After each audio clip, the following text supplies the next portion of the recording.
Alright, we would like to talk a little bit about machine learning. So machine learning has actually deterministics or probabilistics model. So under machine learning, the first one we actually learn is actually supervised learning.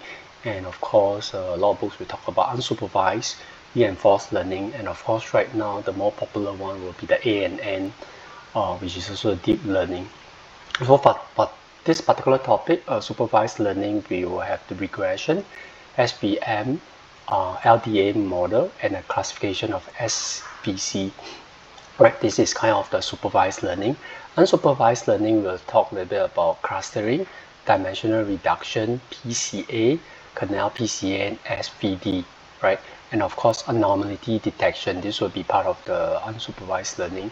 Reinforced learning, we'll talk about Markov decision process, and then finally learn a little bit about the deep learning piece, which is the ANN. So dimensional reduction, feature extraction, principal component analysis, PCA for unsupervised data and compression, SVD, which is singular value decomposition for unsupervised data compression, LDA, which is a linear discrimination analysis for supervised dimensional reduction techniques for maximum class repeatability. So this is basically the dimensional reduction that we can actually learn. So PCA, principal counting analysis, singular value deposition, and linear discrimination analysis. So you can see PCA is actually here, or canal PCA, right? SCV, which is supervised learning, yeah, and LDA, which is the linear discriminative analysis. Okay. So with that, PCA is principal account analysis. Aim to identify the pattern in database of a correlation between the features. So in a nutshell, it aims to find the direction of the maximum variance in a high dimensional data and project it onto a new subspace with equal or fewer dimension than the original one. So it's try to put into the fewer dimensional, right? Then from the orthogonal axis, which is the principal component of the new subspace, can be interpreted as the direction of the maximum variance given the constraint that the new features now exist are orthogonal to each other. So basically you try to reduce PCA, try to reduce the data factors by finding or identify the correlation between the features with the orthogonal dimensional data, right? So this is basically to give the direction and maximum variance in a high dimensional data. So that's PCA, principal component analysis. Principal component analysis as a result transform the original d-dimensional data into the new k-dimensional subspace. Typically k is much lesser than d. First principal component will have the largest possible variance, or subsequent principal component will have the largest variance given the constant that these components are uncorrelated, orthogonal to the other principal component. Even if input features are correlated, the results of principal component could be mutually orthogonal or uncorrelated. The first PCA will have the largest possible variance, and all subsequent principal components will be mutually orthogonal or uncorrelated. So mutually orthogonal means as it is uncorrelated. Yeah. So PCA, principle of component analysis. So you take a look at it. The data sets Y and X is independent, Y is dependent. So the original data sets, and then we have run through the PC, which is a principal component analysis. Basically, it's orthogonal, right? So the whole idea is mutually orthogonal, meaning that it's uncorrelated. So principal component analysis, PCA, is the same thing, mutually orthogonal, right, which is uncorrelated. So this is one of the way to see.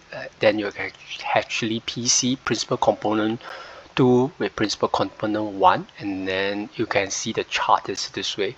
So the first PCA will have the largest possible variance, and subsequent the component will be mutually orthogonal. Mutually orthogonal means uncorrelated. So the whole idea is to make sure that it's the largest variance. You can find that, and then all the rest, right, will be mutually orthogonal, which is uncorrelated from the subsequent one. So variance, covariance, Gaussian correlation efficiency. Variance is a measurement of how the sets of data is being spread out.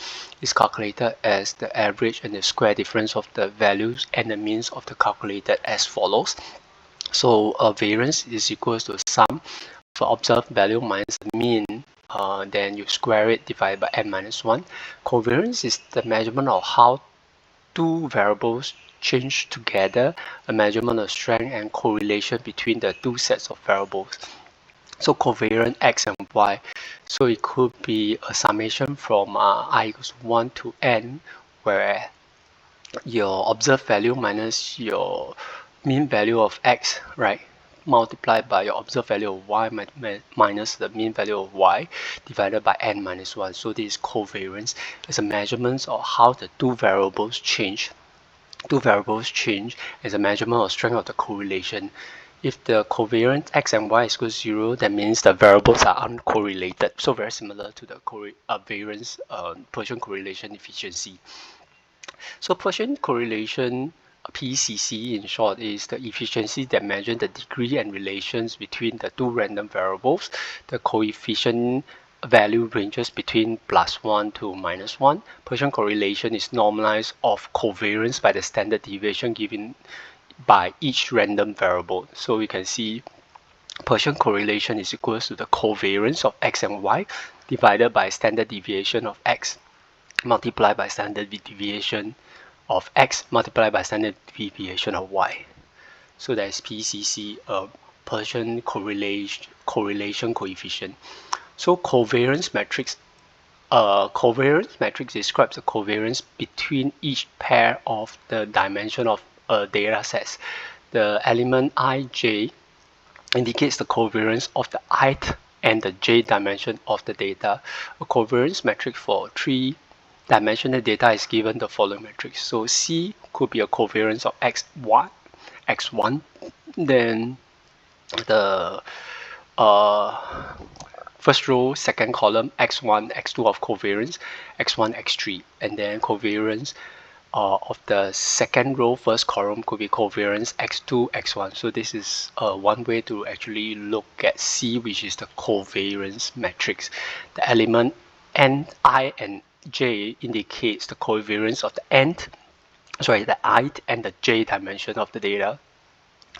So means and covariance let x1 to xn and be a p times n matrix of the observation. The sample means m of the observation vectors x1 to xn is given by m equals to 1 over n, x1 plus x2 up to xn. So that is the mean, right? So mean is basically something like average. So you have all your observed value divided by number of observation. So the simple means is that the point of the center of the scatter plot, so which is like the center point. So for k equals to 1, and let xk equals to xk minus your m which is your sample mean. So meaning to say your x hat, right, will be the difference between your xk minus your x mean. So the column of the p and n matrix become x equals to x hat 1, x hat 2 to x hat n. When the matrix x has m equals to 0, m equals to 0 meaning a sample mean equals to 0, it is said to be in mean deviation form, right? So it's a mean deviation form for mean and covariance. So the sample covariance matrix is m times m, and matrix S is defined by S equals to 1 over n minus 1, right? N minus 1 would be the degree of freedom times your x and to the x transpose. So S is the square of symmetric n matrix, the diagonal terms of S and the variance of the particular measurements type. Of diagonal terms of S and are the covariance between the measurements type. Covariance matrix, an example, 3 measurements are made on each of the 4 samples in a random variable from a population, the observation have x1, x2, x3, x4. x1 will be a matrix of 2, 4, 2, and x2 is 8, 4, 26. So you can complete a simple mean and covariance matrix. Simple mean because there's 4, right? So 1 divided by 4 plus all the 4 matrix together. So like first row, right? 2 plus 8 plus 14 plus 16.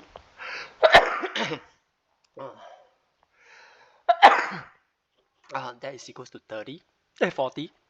So 40 becomes here, and then your number of samples is actually 4, so divide by 4. So this is how we can complete simple means and covariance matrix. Subtracting the means from x1 and x4, you obtain x hat, right? You x1 to minus x4, so you subtract like 2 minus 8 is equals to minus 6. Then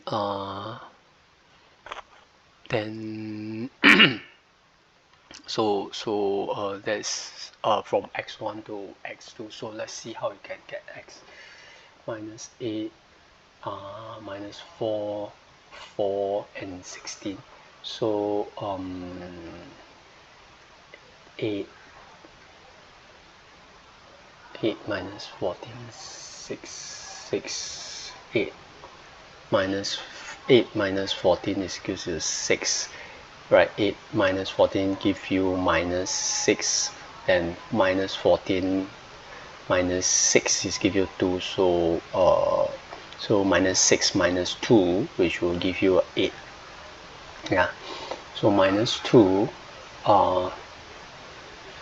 2 minus 14, which is equals to minus 12. And then you have then 16 here, so that gives you subtracting the mean from the x1 to x4, which the mean is actually 10. So so let's say 2 minus 10 will give you minus 8, 4 minus 8 will give you minus 4, 2 minus 10 give you minus 4. So this is a x hat, which is basically the difference between the mean minus away the observed value, right? So yeah, so 60 minus 10 gives you 6, 8 minus 8 is 0, 10 minus 10 gives you 0. So for covariance example, you add up this matrix, row is 3, so it's a 3 by 4 matrix. So simple covariance matrix will be, you have a 3 by 4 matrix, 1/3 minus, which is your determinant, right? Minus, you transpose this, then you give you this matrix. So which is x times minus x over 1/3. Just now as you mentioned, this is n minus 1, right? So n minus 1 is your degree of freedom. That's 4. 4 minus 3 is 4 minus 1 equals to 3, and then you get 1/3, and this is your sample covariance matrix.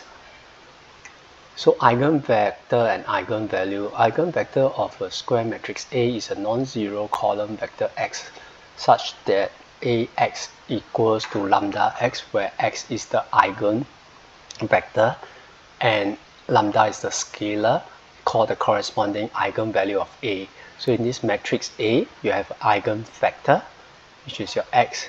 Then when you get the results, when you take it out, this is the eigenvalue, which is lambda, which is sometimes called the scalar. Lambda is sometimes the scalar, right, and corresponding to the eigenvalue of A. So finding the eigenvalue of a matrix, the matrix equation is Ax equals to lambda x. By writing x equals to Ix, right, you collect the terms on the left hand side.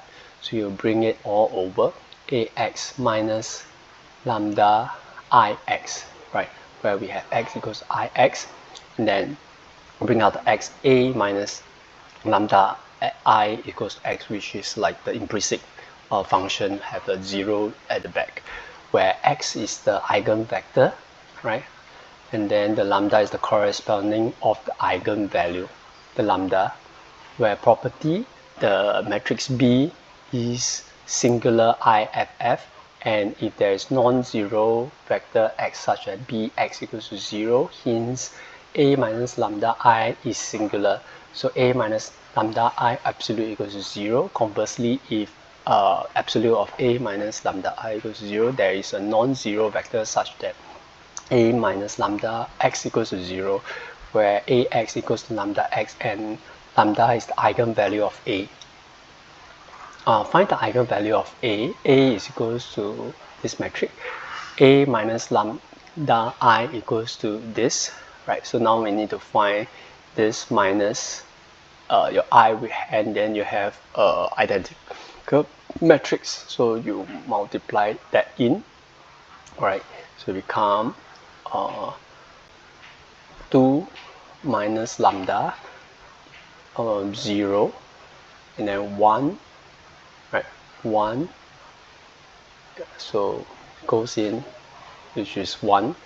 Then this part minus 1, right? Straight away multiply lambda minus lambda is 0, so minus 1, minus 2, 2 minus lambda times I, and then 3, which is 0, right? So you actually had a 3 here. So 2 minus lambda, 0 is 0, 1 minus lambda, 1 times times 0 is minus 1, then you 2 times lambda minus 1, so there's 2 and then 3. So this is how it can be formed. So the characteristic equation is 2 minus lambda 0, 1 from the matrix itself. And then you can see the common terms is like 2 minus alpha lambda, and then you take out this to find the determinant. So take out 2 minus lambda bracket, right? 2 minus lambda 3, 0 minus lambda 2 minus your second row, which is your I, right? So you can have minus 1, 3, 1, minus 2 minus lambda, plus 1, which is the last part, minus 1, 2 minus lambda 0, 1. So 2 minus lambda power cube minus 2 lambda equals to 0, right? So you can actually find this, right? 1, 2. And then 2 minus lambda, so you put this out, right? It becomes minus 2 lambda square minus 4 lambda plus 3 equals to 0, and then you formulate all the factors where lambda is equals to 1, A minus lambda I equals to A, you have that A, then is equals to 1, 0 minus 1, 3, 1, 0, 1. How you get this is you basically kind of 2 minus 1 is 1, so then this becomes your eigenvalue of a matrix. Yeah, so basically that's how you want to find the eigenvalue. So we solve for 0, 1, 1, 0, 1 minus 1, 1, 3, 1, 0, 1, and x, y, z equals to 0. So x plus z equals to 0 minus x plus y plus 3z equals to 0. So you have 3 equations. Yeah. So finding the eigenvalue of a matrix, equation 3 is redundant, and there's only 2 equations you need to solve for the homogeneous equation. So let y equals to k, then from the equation 1, z equals to minus k, right? When you let y equals to k. So from equation 2, y equals to x minus 3z, and then therefore y plus 3k, where is equals to 4k. Thus form a value x equals to k, y equals to 4k, z equals to minus k. So 4k minus k is an eigenvector of A with eigenvalue 1.14k, which such as is eigenvector, right? So diagonalization theorem, suppose P is non-singular 3 by 3 matrix which has the column of eigenvectors of 3 by 3 matrix with eigenvalue of lambda, mu, and v, right? Then p minus 1 AP, which is the diagonal matrix where you have a hack, right? Where hack is a diagonal matrix where is lambda, mu, and rho. Right, so we say that A is diagonalizable and that P diagonalize A. The diagonalized matrix A is the diagonal form of A, and that is similar to hack. Yeah. So suppose the hack is a 3 by 3 matrix and P is a 3 by 3 matrix whose column C, D, E are mutually perpendicular. So eigenvectors of A of the unit, and then P is an orthogonal matrix which diagonalizes A. So since P transpose times P minus 1 is equals to P minus 1 times C transpose equals to the identical matrix, and P transpose is equals to P minus 1, then you can write the equation as P minus 1 AP equals to a hack, right, which is the diagonal orthogonal diagonalization in the form of P transpose AP, where is equals to hack, where hack is a 3 by 3 matrix lambda, mu, and rho, and lambda, mu, and rho are eigenvalue corresponds to CDE in order. So we say that P is orthogonal diagonalized of A, and A is orthogonal equivalent to the diagonal form of hack. So we say that the P is orthogonal diagonalization, diagonalize of A, and A is a diagonal equivalent of diagonal form of A hack. Correlation, the sum of a correlation entity of square S is the trace of the matrix written by TRS trace, right? The entry S comma J is for S equals to I not equals to J. It is called the covariance of Xi and Xj.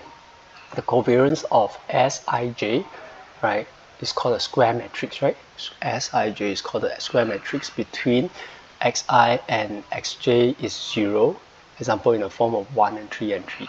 Then X1 and X3 are uncorrelated. The analysis of multivariate data in X1 to Xn is greatly simplified when most of our variables Xi to Xp are uncorrelated, and when the covariance matrix of X1 to Xn is diagonal or near to diagonal.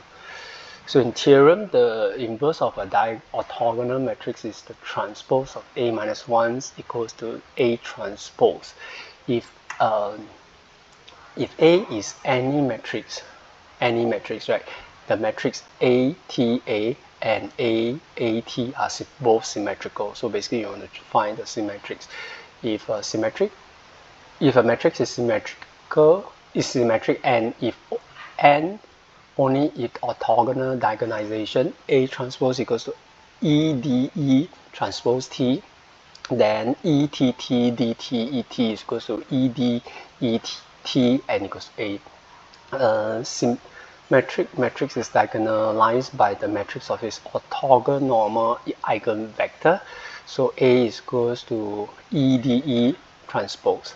For any arbitrary M times N matrix X, the symmetrical matrix X transpose T has a set of orthogonal eigenvectors of V1, V2 to Vn, and the sets of associate eigenvectors lambda 1, 2, and lambda n. The sets of vectors X V1, X V2, X hack V2, and X hack of n then form orthogonal basis where each vector X V hack of I is the length of a square root of lambda I. So that's basically what the theorem is trying to tell us.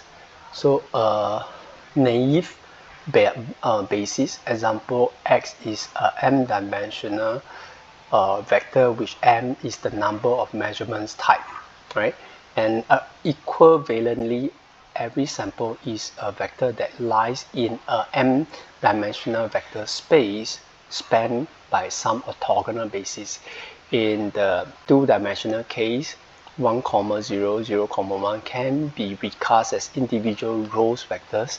A matrix constructed out of these two rows vectors is 2x, 2 times 2 identical matrix by generalization to the dimension case by constructing m by m identical matrix where B is equals to 0 to 1 to 0, and then you have identical. So I matrix, each row is orthogonal basis with I with m component. So change of basis, PCM makes one stringent but powerful assumption, which is linearity. Linearity vastly simplifies the problem by restricting the sets of potential basis and formalizing the implicit assumption of continuity in the data set. So with this assumption, PCA is now limited and re-expressed as the data as a linear combination of the basis vectors. So what it means is PCA make it linearity, so it's like a straight line, and then restricting the sets of potential basis. So basically PCA is a linear combination of the basis vectors. So PCA change of basis when you have X be the original data set, which each column is a single sample of the data, for example X. So you let Y be equals to m times n matrix related by a linear transformation of P, which Px equals to Y. Then you define the following that Pi are the rows of P, where X are the column of X or individual of X. So Y are the column of Y, Yi is the column of Y, then equation representing the change of basis then can have many interpretations, such as the P is a matrix that transforms your X into Y. So geometrically, P is a rotation which is scratched and you transform your X into Y. So the row of P from P1 to Pm are sets of new basis vectors expressing the columns of X. So PCA, right, will be the change of basis. So principal components like Px, where P is your vertical matrix, X is your horizontal. So your Y is a cross matrix of P times X. So P1 X1 will give you a dot product of Xi corresponding to the P row, and then your Yi will be your P1 times your X1, which is a dot product from P1 Xi to a Pm dot Xi. So where Xi is a dot product of where Yi is a dot product of Xi, the corresponding of in a P row.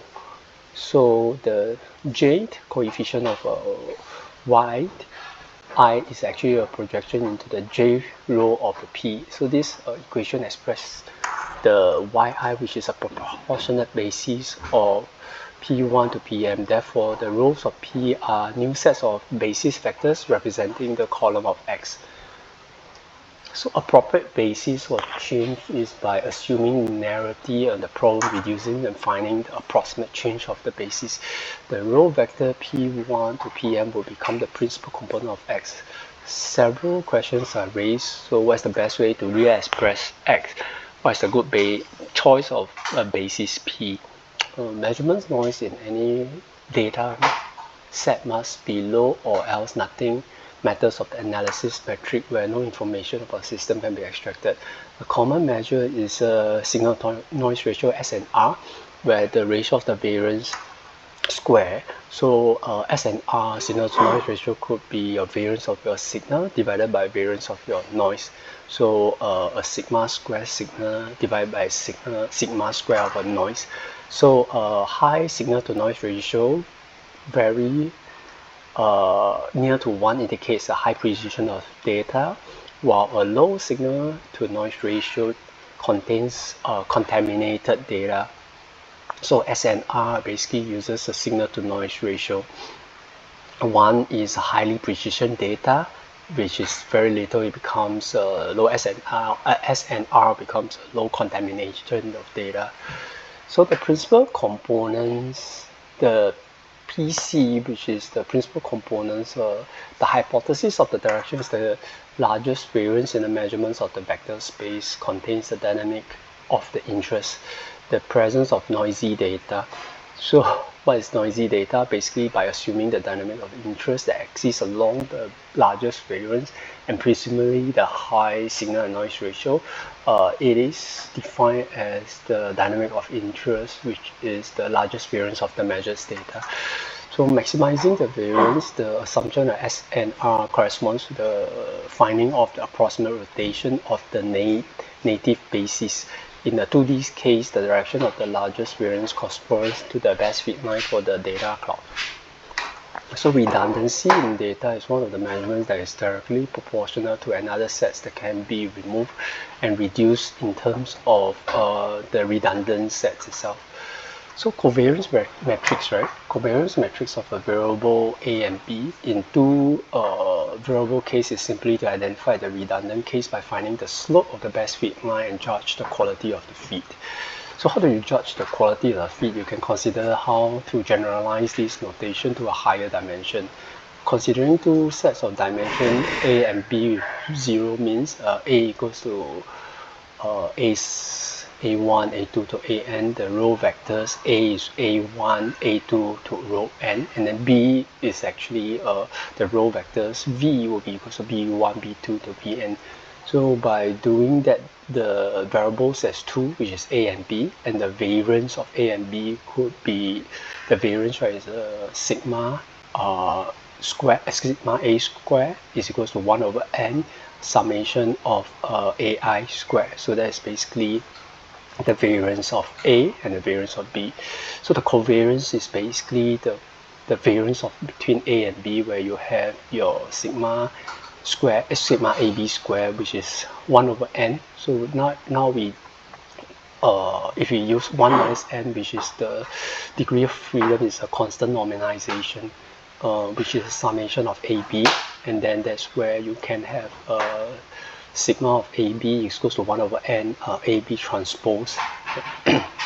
So the fact is sigma AB greater than 0 is non-negative, and if sigma AB is 0, IFF A and B are entirely uncorrelated. So it means that the orthogonal, it can also means that the covariance of the is mutually orthogonal, so it means that it's entirely uncorrelated. Yeah, so sigma square AB is equals to sigma A if only A is equals to B. Right. So covariance of a M times N matrix, where you define your X as a M times N matrix, where X equals to 1 to M. Each row of X corresponds to the measurements of data, particularly the type X1 equals to A or similar to A, and X2 is similar to B. Each row of the vectors 3 to M. So each column of X corresponds to the measurements of the particular type. So number of variables can be M because it's a covariance of M times N matrix. So the variance diagonally terms of a CX if M equals to M is a square matrix.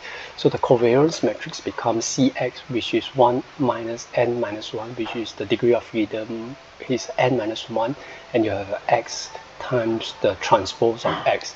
So the diagonal terms of CX are the variance of particular measures type, and off-diagonal terms of X are the covariance between the measures types. So CX captures the covariance between all the possible measurements of the pair. So basically there's a covariance between M times X matrix, M times M matrix, which captures the correlation between all possible pairs of the measurements. So diagonalize of the covariance matrix.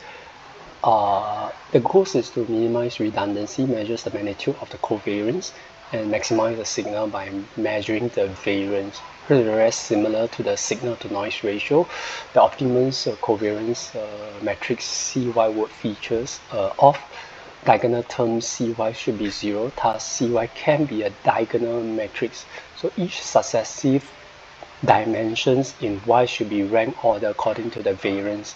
And there are so many methods in the diagonalization diagonizing of the CY. So in short, diagonization of a covariance metric is to find out the successive dimensions to the variance itself. So PCA algorithm assumes that all bases P1 to Pm are orthonormal, which P is an orthonormal matrix.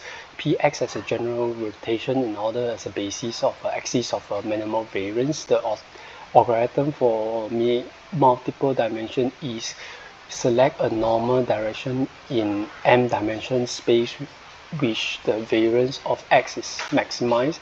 You save these vectors as P1. You find another direction that's along the variance that is maximized. However, because of the orthogonality conditions, the restriction of the search in all directions of orthogonal to all previous selection of directions. So you save these vectors as Pi. So you repeat this procedure until the m vectors are selected. So resulting the sets of P are principal's component. So in short, you assume all bases of vectors are orthonormal in an orthonormal matrix, in P as a orthonormal matrix. So the summary limits, one is linearity. Linearity frames the problem of changing the best basis. Applying a non-linearity priority to perform a PCA could actually extend the algorithmic to be termed as kernel PCA, which is the unsupervised learning piece in the PCA. The mean of variance are sufficient statistics. So the formalism of sufficient statistics capture the notion that the mean and variance entirely describe the probability distribution. So the probability distribution that are fully described by the first two components are exponential distribution. This could be a Gaussian exponential example. So the formalists of the sufficient statistics capture the notion. This assumption will generally guarantee the signal-to-noise ratio and the covariance matrix fully characterized the noise and redundancy. So large variance have important matrices. This matrix comprises the belief that the data has high signal-to-noise ratio. Hence, the principal components with the large association variance represent the interesting dynamics, while those lower variance represents noise. So that's where we use SNR to kind of associate the variance representing the interesting dynamics.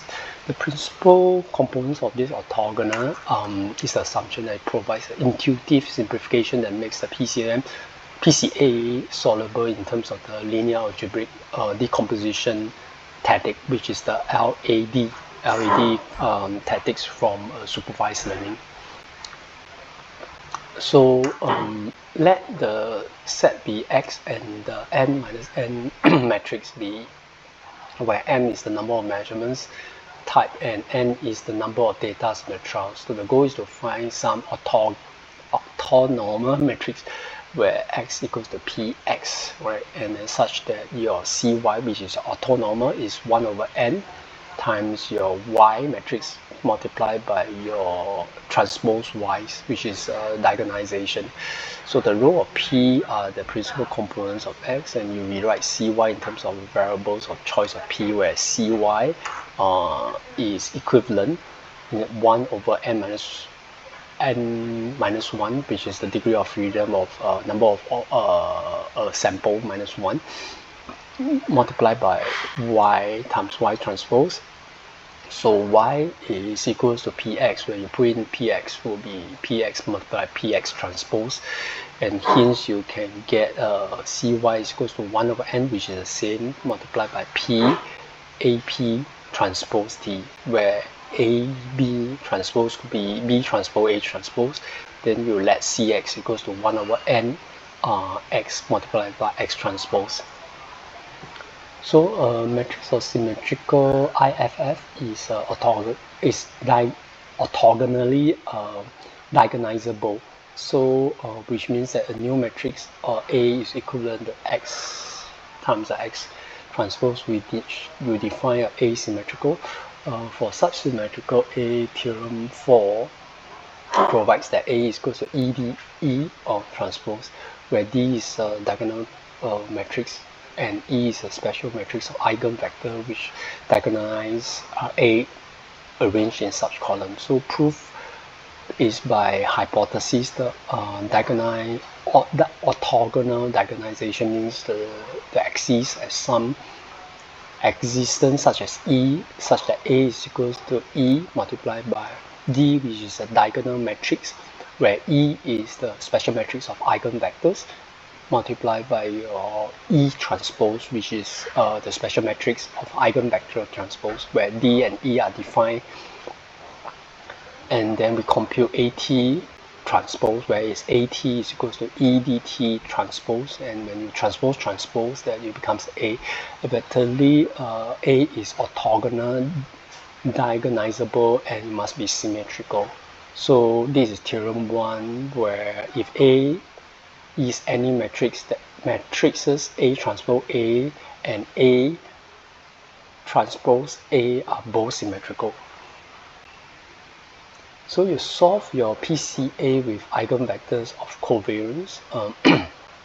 The matrix A has R is equal or less than M orthonormal eigenvectors, which R is the rank of the matrix. Then the rank of A is less than M, where A is degeneratable for all data occupied subspace of dimension R is less than M. Then you maintain the constant of orthogonality. The remedy is by selecting M minus R, and the additional octonormal vectors is filled up by the matrix E. So these additional vectors do not affect the final solution because the variance associated to those directions are 0. These additional vectors do not affect the final solution as the variance associated to them are 0. And then solving PCM of eigenvector of covariance, selecting the matrix to be a matrix where each row Pn is eigenvectors of x multiplied by x transfer. By selecting P is equivalent to ET, and you substitute, where you find A equals to P transpose dP, and then you rewrite theorem 1 where P inverse equals to PT evaluating Sy. So Cy will be 1 over n minus 1 PAP transpose. With that, basically you have the evidence of Cy is equals to 1 over n minus 1 d. Then it's inevitable that the choice of a p-diagonalization of the goal of a PCA. So the result of the PCA is a summarized matrix of P and Cy, and the principal components of X are the eigenvectors of X, and X transpose the row of P. The n diagonal values of Cy is the variance of X along Pi. Computing PCA, which is unsupervised learning of the data, sets the X and trails, and by subtracting off the means of each measurement and computing the eigenvectors of the X and X transpose. So SDV is a more general method that has a change of basis. Even if you decompose the approach of a PCA, which is unsupervised, closely related to a SVD, which is a single value decomposition, which is the supervised learning in this particular view. So SDV decomposition, you could have let X be equals to an arbitrary n times m matrix, where T transpose T can be a rank of R, and you have a sum of symmetric n times m matrix.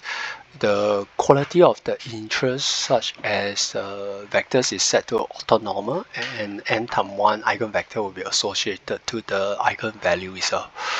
So for the symmetric matrix, T transpose X is equals to T transpose X times your V, which is your lambda times your hat V1.